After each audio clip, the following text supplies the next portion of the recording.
کے 3 نازک حصوں پر بوسہ دینے والے لوگ سن لیں، ان کی زندگی تباہ ہونے والی ہے۔ بسم اللہ الرحمن الرحیم۔ السلام علیکم ورحمۃ اللہ وبرکاتہ۔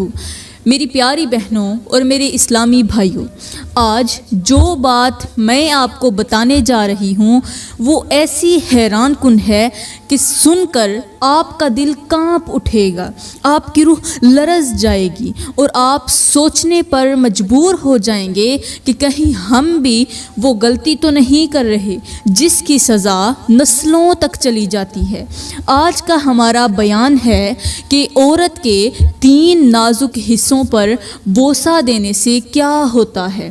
وہ لوگ جو اپنی بیوی کے جسم کے ان حصوں کو چھونے اور چومنے کی جرت کرتے ہیں جنہیں شریعت نے سختی سے منع فرمایا ہے، ان لوگوں کے لیے ایک ایسا انجام لکھا جا چکا ہے جو صرف دنیا میں ہی نہیں بلکہ آخرت میں بھی تباہی لے کر آئے گا۔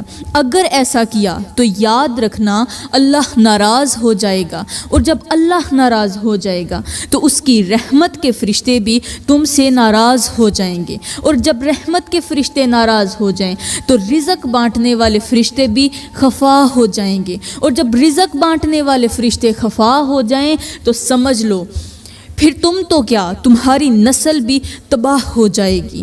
گھر کے اندر سے سکون نام کی چیز ختم ہو جائے گی، بچوں کے نصیب سے برکت مٹ جائے گی، پریشانیاں تمہیں گھیر لیں گی اور شیطان تمہارے دل اور دماغ پر حاوی ہو جائے گا۔ یہ وہ راز ہے جو آج آپ کے سامنے کھلنے والا ہے، اور اس راز کو جان کر آپ چونک جائیں گے۔ میرے اسلامی بھائیوں، جب انسان اپنی حدود پھلانگتا ہے، جب وہ نفس کی پکار کو رب کے احکام پر ترجیح دیتا ہے، جب وہ شرم اور حیا کی چادر کو روند کر ہوس کے اندھے کنویں میں جا گرتا ہے، تو یاد رکھو وہ اللہ کی ناراضگی مول لے لیتا ہے، اور جس پر اللہ ناراض ہو جائے اس پر نہ زمین کی برکت باقی رہتی ہے نہ آسمان کی رحمت اترتی ہے۔ اللہ تعالیٰ کا فرمان ہے کہ بے شک اللہ بے حیائی کے کاموں کو پسند نہیں کرتا۔ معراج کی رات جب میرے نبی کو آسمانوں کی سیر کروائی گئی تو کچھ ایسے لوگوں کو بھی دکھایا گیا جن کے چہروں پر آگ کے شعلے برس رہے تھے، ان کے جسم سڑ رہے تھے، چیخیں نکل رہی تھیں۔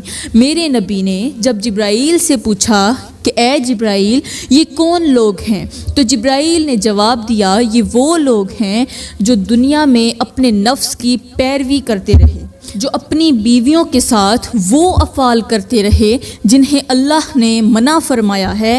یہ وہ لوگ ہیں جو حلال کو چھوڑ کر حرام کی راہوں پر چل نکلے تھے۔ میرے اسلامی بھائیوں، آج کا بیان بہت ہی خاص ہونے والا ہے۔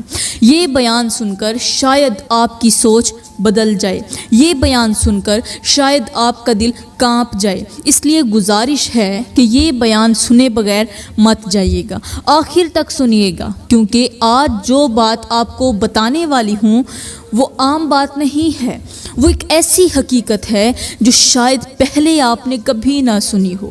میرے اسلامی بھائیوں، یہاں پر میں تمہیں لوط علیہ السلام کی قوم کا ایک سبق آموز اور عبرتناک واقعہ سناتی ہوں، اور پھر اس کے بعد ہم اپنے آج کے عنوان کی طرف جائیں گے۔ کہتے ہیں کہ حضرت لوط علیہ السلام کی جو قوم تھی وہ اس قدر فحش کاموں میں لگ گئی تھی کہ جن کاموں پر فرشتے لعنت کرتے ہیں وہی کام لوط علیہ السلام کی قوم نے کھلم کھلا کرنا شروع کر دیے تھے۔ یہ لوگ ہوس کے پجاری بن چکے تھے جن کے دلوں سے حیا تو ختم ہو چکی تھی، اور جو اللہ کی بنائی ہوئی فطرت سے بغاوت پر اتر آئے تھے۔ یہ صرف عورتوں کو ہوس کا نشانہ نہیں بناتے تھے بلکہ نوجوان لڑکوں کو بھی عورتوں کی جگہ استعمال کرتے تھے، ان سے لطف لیتے تھے، ان سے مزہ لیتے تھے، جس طرح ایک شوہر اپنی سہاگ رات بیوی سے لطف لیتا ہے۔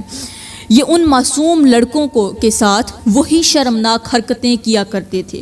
اللہ تعالیٰ کے حکم پر حضرت لوط علیہ السلام نے اپنی قوم کو بار بار سمجھایا، بار بار انہیں غلط کاموں سے روکا، بار بار وارننگ دی، مگر وہ نہ سمجھے، نہ رکے اور نہ ہی پلٹے۔ اور پھر وہ دن آیا جب اللہ کے عذاب نے ان پر آخری فیصلہ سنا دیا۔ آسمان سے پتھروں کی بارش ہوئی، زمین ان کے قدموں تلے سے کھینچ لی گئی، ان کے خوبصورت گھر، ان کی آباد بستی، ان کی آسائشیں سب کچھ پل بھر میں الٹ دی گئیں۔ وہ بستی جو ایک دن رونق سے بھری ہوتی تھی وہ چیخوں سے گونجنے لگی۔